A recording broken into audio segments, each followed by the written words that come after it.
Hello YouTube, Josh Picard from the unpopular web series Thrown Out here.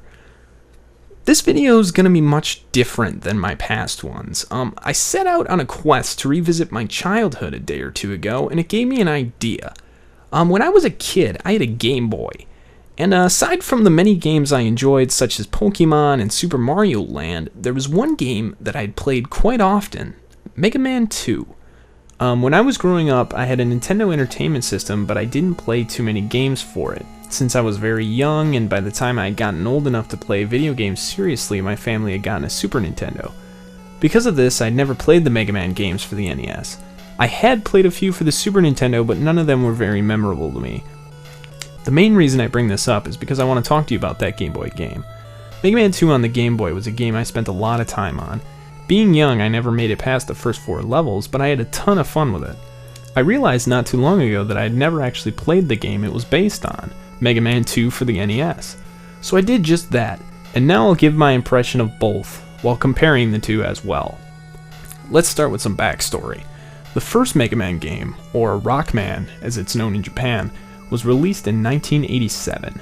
Due to its well reception, a sequel was released a year later. The sequel, Mega Man 2, was very well received as well, gaining praise from both critics and players.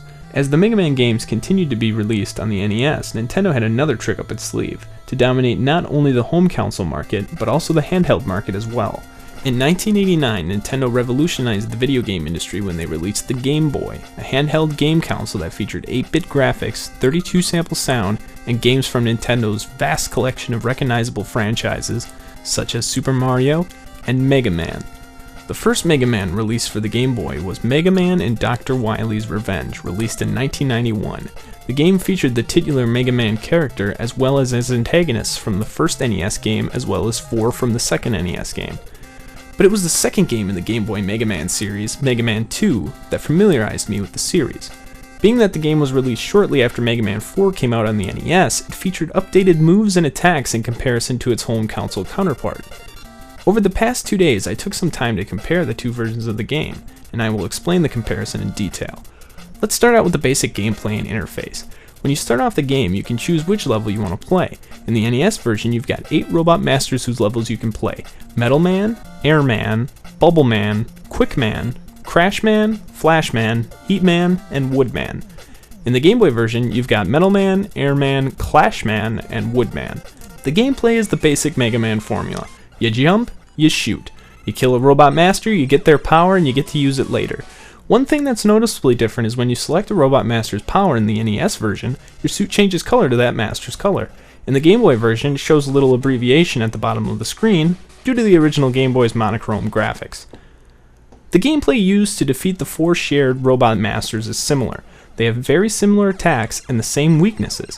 One thing that's different, however, is the final level, Wily's Castle. In the NES version, Wily's Castle is a 4-part level, followed by a room where you must fight all of the 8 robot masters from the game for a second time, before a 3-part boss battle against Wily himself. In the Game Boy version, Wily's Castle is filled with 4 teleporters that take you to more stages, in which you fight robot masters from the NES version of Mega Man 3. After these, you fight Wily, but I didn't get far enough to show you that, so let's move on to level design. The level design between the two games is very similar. Each of the Robot Master's levels contain elements similar to their power. For example, Woodman's level is a forest, or Bubble Man's level is underwater. Both games feature several nearly identical screens and enemies. However, sometimes the Game Boy version will stray from its NES inspiration. There are also the aforementioned Wily's Castle levels, but to compare those to the NES versions, I would have to play Mega Man 3, which I didn't.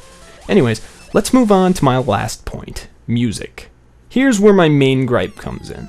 Mega Man 2 on the NES is known in the gaming community for having some of the best music of the 8-bit era. Hell, there are even bands devoted to covering music from the game.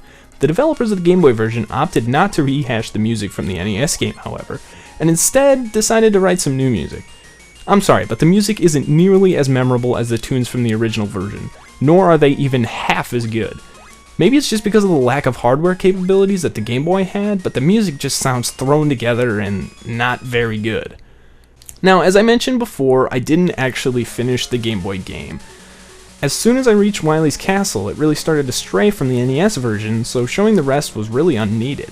I guess at the end, some guy named Quint comes along and tries to kill Mega Man or something, I don't know. In Mega Man 2 on the NES, you just fight Wily's spaceship, and then Wily as an alien. Well, a holographic Wily alien. And then you call it a day. You even get to watch Mega Man walk off as he shows you all the powers from the robot masters he defeated as a kind of retrospective of the game you played. Then it shows an awesome picture of his helmet on a field, and you just feel this peaceful sense of accomplishment. Man, Mega Man 2 for the NES was an amazing game. You know, Mega Man is an amazing franchise on the whole. It's been a side-scroller, an RPG, a third-person platformer, and then a side-scroller again. Hell, he's even fought zombies, in a way. The Blue Bomber has seen his share of robot masters over the past 2 decades, and he'll probably see even more as time goes on.